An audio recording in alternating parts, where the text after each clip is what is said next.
Dear student, आज हम BSc part third paper 2 cytology, biotechnology and genetics में cytology के अंदर स्ट्रक्चर ऑफ सेल वॉल को डिटेल में स्टडी करेंगे। साइटोलॉजी क्या है, पहले इसको देखना है हमें कि साइटोलॉजी बॉटनी की वो ब्रांच है जिसमें हम सेल और सेल ऑर्गेनिल्स के बारे में स्टडी करते हैं। हम लोग सभी जानते हैं कि जीवन की सबसे सूक्ष्मतम जो इकाई होती है वो कोशिका होती है। सभी जीवों का शरीर कोशिका से मिलकर बना रहता है, जिसमें से अगर हम बैक्टीरिया को देखते हैं तो बैक्टीरिया जो है सबसे सिंपलेस्ट सेल है और ये सेल जो होती है वो प्रोकैरियोटिक कोशिका होती है। प्रोकैरियोटिक होते हैं ये लोग। तो प्रोकैरियोटिक का मतलब होता है कि इनमें जो न्यूक्लियस जो होता है वो न्यूक्लियोइड फॉर्म में होता है। न्यूक्लियस सुसंगठित न्यूक्लियस नहीं होता, इसको हम प्रोकैरियोट्स कहते हैं। ये ब्लू ग्रीन एल्गा में है, बैक्टीरिया है, माइकोप्लाज्मा है, वायरस है, ये सब प्रोकैरियोटिक एनिमल्स होते हैं।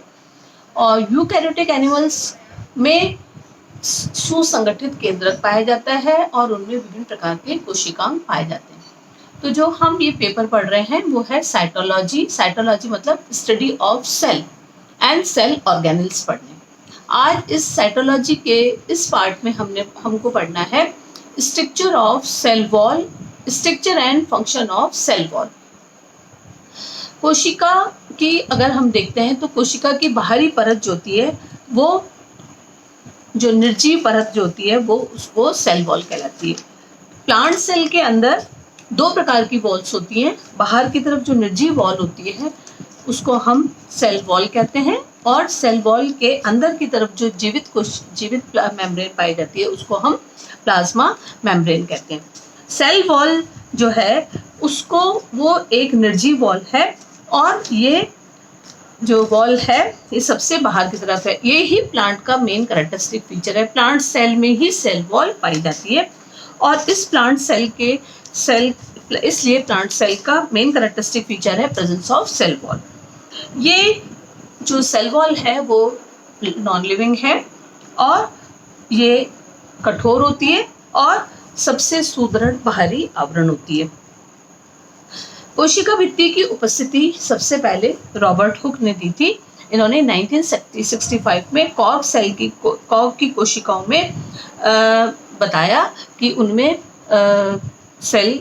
ये सेल है और सेल में सेल वॉल प्रेजेंट होती है। और कोशिका जो ये सेल वॉल जो होती हैं ये माइक्रोफिब्रिल से बनती हैं। ये माइक्रोफिब्रिल्स मतलब बहुत ही माइन्यूट जो होते हैं वो फाइबर या महीन धागे होते हैं और इनका जो व्यास जो होता है लगभग 100 to 200 एंगस्ट्रॉम होता है। और सभी ग्रीन प्लांट्स होते हैं उनकी सेल वॉल सेलुलोज की बनी होती है, जबकि हायर प्लांट्स में सेलुलोज के अलावा कोशिका भित्ति सेल वॉल सेलुलोज के अलावा हेमिसेलुलोज और पैक्टिन पदार्थों द्वारा भी निर्मित होती है और कई बार उन पर लिग्निन का भी निक्षेपण पाया जाता है। जीवाणु की कोशिका भित्ति जो होती है उसमें पेप्टोग्लाइकेन और म्यूमेरिक एसिड उसमें पाया जाता है। जब हम स्ट्रक्चर ऑफ सेल वॉल की बात करते हैं तो स्ट्रक्चर ऑफ सेल वॉल में कोशिका भित्ति के 4 भाग होते हैं। Primary cell wall, secondary cell wall, tertiary cell wall and middle lamella. जो ये प्राइमरी सेल वॉल है, इस प्राइमरी सेल वॉल में ये सबसे पहले, प्राइमरी मीन्स जो सबसे पहले फॉर्म बनती है, निर्मित होती है, उसको हम प्राइमरी सेल वॉल कहते हैं। ये मिडिल लैमेला के दोनों तरफ, जैसे ये दोनों तरफ मिडिल लैमेला जो है उनके दोनों और कोशिका के जीवद्रव्य द्वारा ही स्रावित होती है और यह कोमल और लचीली होती है। इसको हम प्राइमरी वॉल कहते हैं। शुरू में इसमें जो ये भी माइक्रोफिब्रिल्स की बनी होती है तो इसमें शुरू में जो माइक्रोफिब्रिल्स होते हैं वो व्यवस्थित रूप से नहीं पाए जाते, लेकिन जब सेल मैच्योर हो जाती है तब उसमें वो माइक्रोफिब्रिल जो होते हैं वो पूरी लंबाई में व्यवस्थित पाए जाते हैं। व्यवस्थित होने के पश्चात ही उसकी प्राइमरी सेल वॉल के निचली सतह पर ही सेकेंडरी वॉल का निर्माण होता है। प्राइमरी वॉल के बाद सेकेंडरी वॉल। और सेकेंडरी वॉल कैसी होती है? सेकेंडरी वॉल प्राथमिक भित्ति पर ही जब प्राइमरी वॉल के ऊपर विभिन्न प्रकार का डिपोजिशन हो जाता है पदार्थों का, तब सेकेंडरी वॉल का निर्माण हो जाता है। और इस भित्ति में जहाँ पर प्राइमरी वॉल के अंदर जो माइक्रोफिब्रल्स थे वो लंबाई में व्यवस्थित थे, यहाँ पर वो पैरेलल रूप से विन्यासित होते हैं। ये परिपक्व अवस्था में जो सेल वॉल जो होती है 4 to 10 एंगस्ट्रॉम होती है और ये वाहिकाओं, फाइबर और दड़ोतक में द्वितीयक भित्ति निक्षेपण द्वारा मोटी हो जाती है। इसके ऊपर विभिन्न पदार्थों का जैसे फाइबर का या स्क्लेरकामेटस टिश्यू का डिपोजिशन हो जाने के कारण इसलिए प्राइमरी वॉल सेकेंडरी वॉल से मोटी होती है और इनको ये 3 परतों में पाई जाती है। S1 जिसको आउटर लेयर कहते हैं, S2 जिसको मिडिल लेयर कहते हैं और S3 जो है वो इनर वॉल होती है और जो कि प्लाज्मा झिल्ली यानी S2 जो है सेकेंडरी वॉल का सबसे अंदर का पार्ट S2 जो है जो प्लाज्मा झिल्ली के साथ अटैच रहता है। इसमें ये सबसे पतली व महीन परत होती है अंदर वाली जो S3 परत है, जबकि मध्य परत जो होती है वो मोटी होती है और विभिन्न पदार्थों के स्तुलन द्वारा बनती है। द्वितीयक भित्ति का काम, सेकेंडरी सेल वॉल का काम मैकेनिकल स्ट्रेंथ प्रोवाइड करना होता है, यांत्रिक बल प्रदान करना होता है। और नेक्स्ट आती है tertiary cell wall. Tertiary cell wall जो होती है जाइलॉन नामक पदार्थ से बनती है। ये हर सेल के अंदर टर्शरी सेल वॉल नहीं पाई जाती है, ये केवल अनावर्त बीज में जैसे जिम्नोस्पर्म के अंदर कोनिफर्स की ट्रेकिड्स में टर्शरी सेल वॉल मिलती है। ये परिपक्व और निष्क्रिय कोशिकाओं तथा अन्य पदार्थों के द्वितीयक भित्ति पर जमा होने से बनती है। यानी सेकेंडरी वॉल के ऊपर जब डिपोजिशन हो जाएगा किसका, निष्क्रिय कोशिकाओं का और परिपक्व कोशिकाओं का जमा होता है, तब ही सेकेंडरी वॉल से टर्शरी वॉल का निर्माण होता है। Next structure of cell wall में 4th लेयर जो होती है जिसको हम मिडिल लेमेला कहते हैं। मिडिल लेमेला 2 कोशिकाओं, मिडिल मीन्स बीच में 2 कोशिकाओं की कोशिका भित्ति के मध्य उपस्थित होती है। ये मिडिल लेमेला का काम 2 कोशिकाओं को जोड़ना होता है। ये दोनों तरफ अन्य कोशिकाओं की प्राथमिक भित्ति से जुड़ी रहती है और इसको हम कहेंगे ये मिडिल लेमेला है जो दोनों तरफ की प्राइमरी वॉल के बीच में होती है। ये कैल्शियम पैक्टेट से, मिडिल लेमेला का जो फॉर्मेशन होता है वो कैल्शियम पैक्टेट से होता है। ये एक अक्रिस्टलीय परत होती है, इसमें पैक्टिनेज एंजाइम में ये घुलनशील होती है, अतः इसके नष्ट होने पर ये कोशिकाएं पृथक हो जाएंगी। मध्य पटलिकाएं तथा अन्य कोशिकाएं छोटे छोटे छिद्रों, उनमें छोटे छोटे पोर्स होते हैं और इन पोर्स के द्वारा एक कोशिका का साइटोप्लाज्म दूसरी कोशिका के साइटोप्लाज्म में चला जाता है और इन्हीं पोर्स को, इन जो साइटोप्लाज्मिक स्टेट्स होते हैं इनको हम प्लाज्मोडेस्माटा कहते हैं। तो ये तो हमारा हुआ structure of cell wall. Next हमको टॉपिक पढ़ना है ultra structure of cell wall. Ultra structure of cell wall में पादप की जो सेल वॉल जो होती है वो त्रिपर्तीय रचना होती है, यानी पादपों की कोशिकाओं पर ये ट्राई लेयर्ड होती है। प्रत्येक परत जो होती है वो फाइब्रल से निर्मित होती है, मतलब है तो ये त्रिपर्तीय होती है, ट्राई लेयर होती है, लेकिन हर लेयर जो होती है वो फाइब्रल से बनी होती है। इसमें ग्लूकोज के मॉलिक्यूल्स मिलकर एक लंबी श्रृंखला बनाते हैं। ऐसी जो श्रृंखलाएं हैं जैसे स्ट्रॉ श्रृंखलाएं केंद्रीय स्थान पर जुड़कर पहले माइसेली बनाएंगी, यानी ग्लूकोज मॉलिक्यूल्स के ही जो श्रृंखलाएं जुड़कर पहले माइसेली बनाएंगे और माइसेली जो होते हैं 20 माइसेली मिलकर एक सूक्ष्म फिब्रिल का निर्माण करते हैं। जब फाइब्रिल्स की संख्या 250 हो जाती है तो ये एक बंडल के रूप में व्यवस्थित होकर फिब्रिल का माइक्रोफिब्रिल जो होते हैं वो मतलब 250 माइक्रोफिब्रिल्स मिलकर फाइब्रिल का निर्माण करते हैं, जिससे कोशिका भित्ति बनती है। प्राथमिक कोशिका भित्ति में जो फिब्रिल्स जो होते हैं ये अंतस्थ दिशा में उपस्थित होते हैं, परंतु द्वितीयक भित्ति में ये कुंडल फॉर्म में पाए जाते हैं। कोशिका भित्ति के मैट्रिक्स में ये आड़े तिरछे लगे रहते हैं, इससे ये हेमिसोलस पैक्टिन पदार्थ भी पाए जाते हैं। तो स्ट्रक्चर ये है कि ये ग्लूकोज मॉलिक्यूल से मिलकर बने होंगे। ग्लूकोज मॉलिक्यूल्स जो होते हैं उनके से माइसिली बनेगा, 20 माइसिली मिलकर माइक्रोफिब्रिल बनेंगे और माइक्रोफिब्रिल 250 माइक्रोफिब्रिल मिलकर फाइब्रिल, और ये फिब्रिल से ही जो होता है वो सेल वॉल का निर्माण होता है। नेक्स्ट हमने पढ़ना है थिकनिंग ऑफ सेल वॉल कैसी होती है। कोशिका की जो थिकनिंग है, थिकनिंग के में क्या होगा, पूर्ण रूप से जब कोशिका भित्ति के पूर्ण रूप से बन जाने के बाद उसका अब वो जब पूरी कोशिका भित्ति पूरी बन जाती है तब कोशिका भी अपना पूरा साइज को पूरा नाप को ले लिया जाता है, वो पूरे परिमाप और आकार को प्राप्त कर चुकी होती है। उसके पश्चात अब उसके अंदर क्या होगा, उसमें डिपोजिशन होगा, स्थूलन की प्रक्रियाएं प्रारंभ होती हैं। ये कोशिकाओं में क्रिया, सभी कोशिकाओं के अंदर स्थूलन नहीं पाया जाता, किन्हीं कोशिकाओं में ये पाई जाती है जिनको या तो कंडक्शन का काम करना है या संवहन का काम करना है या दृढ़ता प्रदान करना है। उदाहरण जैसे अगर हम वेसल्स एंड ट्रिकेट्स की बात करें या स्क्लेरोडर्मेटस टिश्यू की बात करें, तब उनमें लिग्निन का डिपोजिशन पाया जाता है। और जब इन कोशिकाओं के ऊपर लिग्निन का डिपोजिशन हो गया तो this process is known as lignification.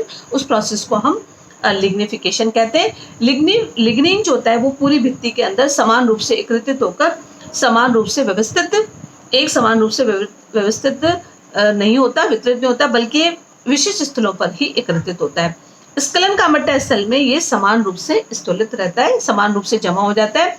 और इन विभिन्न प्रकार के स्थूलन के आधार पर जो थिकनिंग पैटर्न्स जो होते हैं वो होने के कारण वाहिनिकाओं में लिग्निन की ये कोशिकाएं जो होती है, कोशिका भित्ति में स्थूलन निम्न प्रकार के पाए जाते हैं। तो फर्स्ट जो स्थूलन है वो होता है एनुलर टाइप का होता है। एनुलर स्पिनिंग में इस जो थिकनिंग है इस कोशिका में एनुअल फॉर्म में, मतलब छल्लों के रूप में देखो स्थूलन पाए जाते हैं।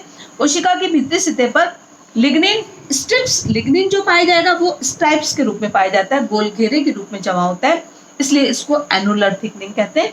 एनुलर का प्रत्येक छल्ला दूसरे एक छल्ले के समानांतर पाया जाता है। इस प्रकार का स्थूलन जो होता है वो प्रोटोजाइलम की वाहिनिकाओं और वाहिकाओं में पाया जाता है। तो फर्स्ट थिकनिंग पैटर्न जो होगा वो है एनुलर।